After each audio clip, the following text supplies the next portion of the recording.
I was at the slide with my daughter when a little boy ran up to me. Mister, he asked, can I have your daughter? Chalking it up to dumb kid talk, I just laughed. She's my whole world, buddy. Can't just give her away. He looked me dead in the eye. So, what if she died? Would you be sad then? I scooped up my daughter, feeling a cold dread crawl up my spine. I'd never seen this kid before. This playground was a community project. I knew pretty much every little brat who came to play here. My gut screamed that this kid was a scout for some scumbag kidnapper. I got my daughter the hell out of there. Back home, I laid down the law. Stay away from that playground for a while. Don't go near that boy. And for fuck's sake, don't take any candy from him or go anywhere with him. My daughter just nodded, her eyes wide. A few days later, my daughter drops a bombshell. She saw the boy leading the daughter of the woman who runs the bakery across the street away somewhere. She'd thought about following, but she remembered what I said and chickened out. The bakery is run by a single mom named Hannah and her 4-year-old Katie. She's divorced and everyone in the neighborhood knows she has it tough, so we all try to look out for her. I immediately called Hannah, but the call went straight to voicemail. She must have been out on a cake delivery. About an hour and a half later, Hannah burst into my diner like a goddamn hurricane, wild-eyed and frantic. She grabbed my daughter by the shoulders. Where's Katie? Tell me! My daughter was so scared she could barely speak. I told Hannah to call 911 right away, then went with her to search. But the trail went cold the second they crossed the main road. The cops were on it, fast. Using my description and footage from nearby security cameras,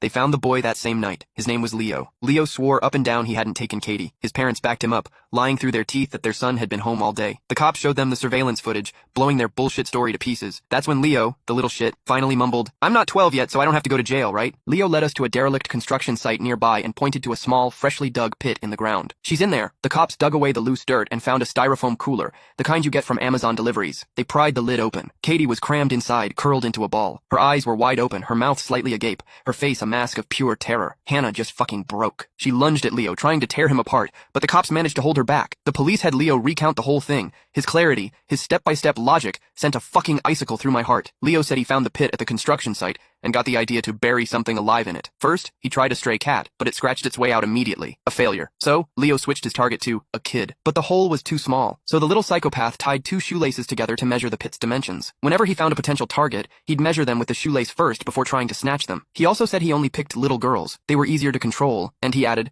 their bodies are softer, easier to fold. Did you kill her first, then put her in? One of the cops asked, his voice tight. Leo shook his head. I had her lie down in it herself. He'd set up a sick game. First, he had Katie lie down in a couple of big cardboard boxes and gave her chocolates, making her think it was all for fun. Then, he told her to get into the styrofoam cooler he'd placed in the pit. Katie, trusting him completely, did it without a second thought. Once she was in, I put the wooden board over the top, stacked a few bricks on it, and started burying it. Leo said Katie started struggling, so he jumped on top of the board and stomped on it a few times until she stopped moving. Hannah didn't even make it through the whole story before she collapsed. The cops rushed her to the hospital. I overheard one of the veteran cops muttering, Jesus fucking Christ. All my years on the force, I've never seen an animal like this. If his parents weren't here, I'd beat the shit out of this little fucker myself. Once word got out about what happened to Katie, the whole neighborhood was up in arms. People kept coming to me asking for Leo's address,